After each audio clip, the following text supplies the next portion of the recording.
मैं doctor Debashish Haldar, assistant professor, department of economics, government Gundadhar PG college, Kondagaon. मैं आप लोगों को अभी तक एम ए सेकंड सेमेस्टर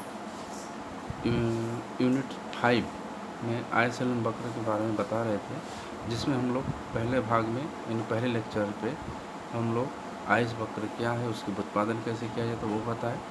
फिर दूसरे भाग में एलएम वक्र क्या है, उसके उत्पादन कैसे किया जाए उसके बारे में बताएं। यानी एलएम वक्र को मुद्रा बाजार भी कह सकते हैं और आईएस वक्र को वस्तु बाजार संतुलन भी कहा जाता है। और आईएस वक्र में सबसे एक एलएम वक्र में जो एक महत्वपूर्ण चीज़ था वो और एक बार मैं आप लोगों को बता देता हूँ, जिसमें आप लोग देखिएगा एलएम वक्र में के से पहले का भाग पूर्णतः बेलोजदार है, जिसमें त्रुटिवश उसे के बिंदु को पूर्णतः बेलोजदार लिखा गया है, उसे जो कि आप लोग के बिंदु पर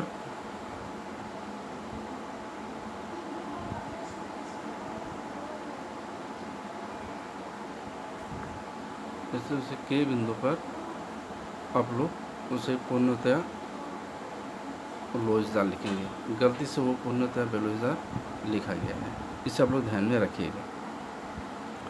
अब आय स्तर में जैसे जैसे कमी होती है, जैसे उसी प्रकार एलएम वक्र में के वक्र जो है के पहला भाग क्या है, वो पूर्णतः लोजदार है। इसका मतलब ये होता है कि जब एलएम वक्र में के बिंदु से पहले का भाग पूर्णतः बेलोजदार है, यानी आय स्तर में कमी होने पर लेन देन तथा सतर्कता उद्देश्य के लिए मुद्रा की मांग भी कम हो जाती है और इस प्रकार मुद्रा की अधिक मात्रा निष्क्रिय शेषों में प्राप्त होती है, परंतु इससे ब्याज दर कम नहीं होती है, जिसके बाद ब्याज दर और नहीं गिर सकती, जो केन्स की तरलता जाल है।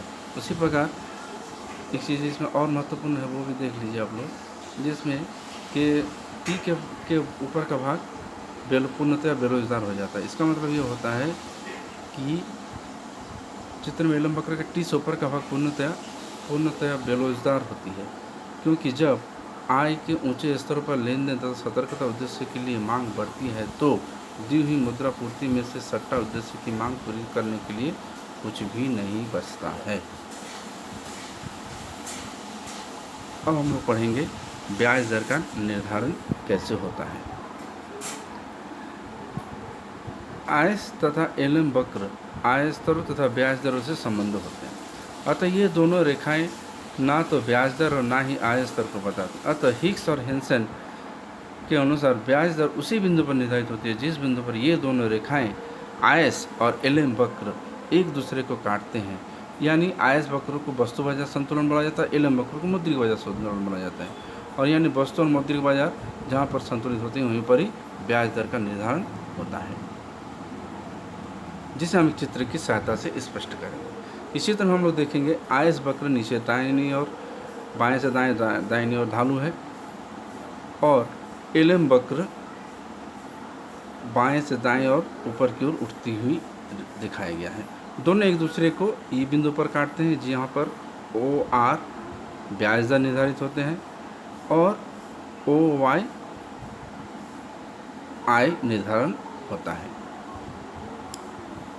अब इसको थोड़ा सा विस्तृत तरह से हम लोग समझ सकते हैं। जैसे रेखाचित्र में अनुलंब अक्ष पर ब्याज दर तथा समानांतर अक्ष पर आय को लिया गया है, जहां एलएम तथा आयस वक्र एक दूसरे को ई बिंदु पर काटते हैं। जो हमने अभी बताया कि दोनों वक्र कहाँ पर काट रहे हैं, ई बिंदु पर काट रहे हैं, और जो ओ आय हो रहा है और ब्याज दर ओ आर निर्धारित हो रहा है। ठीक, यदि निवेश मांग वक्र ऊपर की ओर सरक जाता है या बचत वक्र नीचे की ओर सरक जाता है तो आयस वक्र दाईं ओर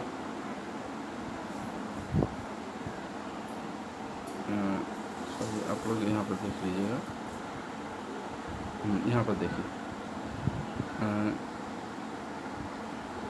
ब्याज दर कहाँ हमारा निर्धारित होती है, ओ आर पर निर्धारित हो रही है।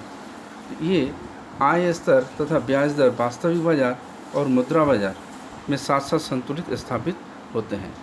यदि संतुलन अवस्था में कोई विचलन उत्पन्न हो तो कुछ शक्तियाँ ऐसे कार्य करेगी कि पुनः संतुलित स्थापित हो जाएगी। जैसे कि OI1 आय स्तर पर वास्तविक बाजार ब्याज दर में OI1B तथा मुद्रा बाजार में ब्याज दर OI1 है।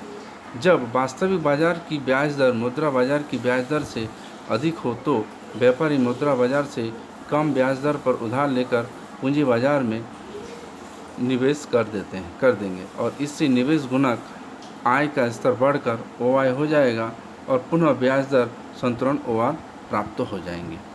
इसे हम लोग चित्र में एक बार और समझ सकते हैं। मान लिया जाए कि यदि ब्याज दर बढ़ जाता है, ब्याज दर बढ़ने से यहाँ पर एक चीज़ और ध्यान देने की बात है कि जैसे कि OI1 स्तर पर वास्तविक बाजार में ब्याज दर कितना है, Y1B है। कितना है यहाँ पर, Y1B है। और मौद्रिक बाजार में कितना है, Y1A है, जो वास्तविक बाजार ब्याज दर AB मौद्रिक बाजार से अधिक है। ठीक, अब यहाँ पर हम लोग एक चीज़ ध्यान में देखेंगे कि जब वास्तविक बाजार में ब्याज दर मुद्रा बाजार की ब्याज दर से अधिक हो तो व्यापारी मुद्रा बाजार से कम ब्याज दर पर उधार लेकर पूंजी बाजार में ऊंची दर पर निवेश कर देंगे।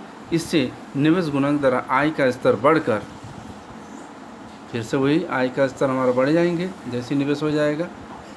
आय का स्तर बढ़कर कहाँ पर हो जाएगा, OI1 से बढ़कर OI2 हो जाएगा और ब्याज दर पुनः संतुलन OR प्राप्त हो जाएगा। ब्याज दर फिर से बढ़कर कितना हो जाएगा, OR हो जाएगा। अब इसे इस प्रकार भी और समझ सकते हैं, जैसे OI2 आय स्तर पर वास्तविक बाजार में ब्याज दर मुद्रा बाजार वास्तविक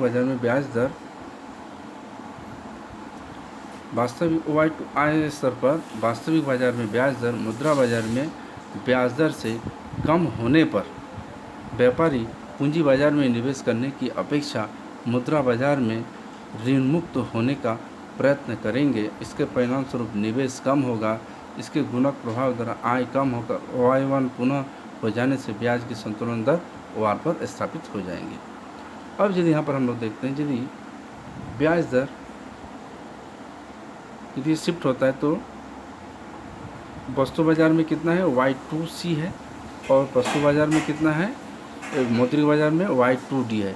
यानी DC के बराबर मौद्रिक बाजार में ब्याज अधिक हो रहा है इससे वस्तु बाजार की तुलना में। इसे हम लोग समझ सकते हैं कि व्यापारी पूंजी बाजार में निवेश करने की अपेक्षा मुद्रा बाजार में ऋण मुक्त होने का प्रयत्न करेंगे। इसके परिणामस्वरूप निवेश कम होगा, यानी निवेश कम होने से क्या हो जाएगा, आय कम हो जाएंगे और आय कम होने से निवेश कम होगा, पुनः आय कम OI1 पर हो जाएंगे और ब्याज दर संतुलन स्तर पर इधर ब्याज दर में भी क्या हो जाएगा, जो OR1 था वो घट के फिर OR पर ही संतुलित हो जाएंगे।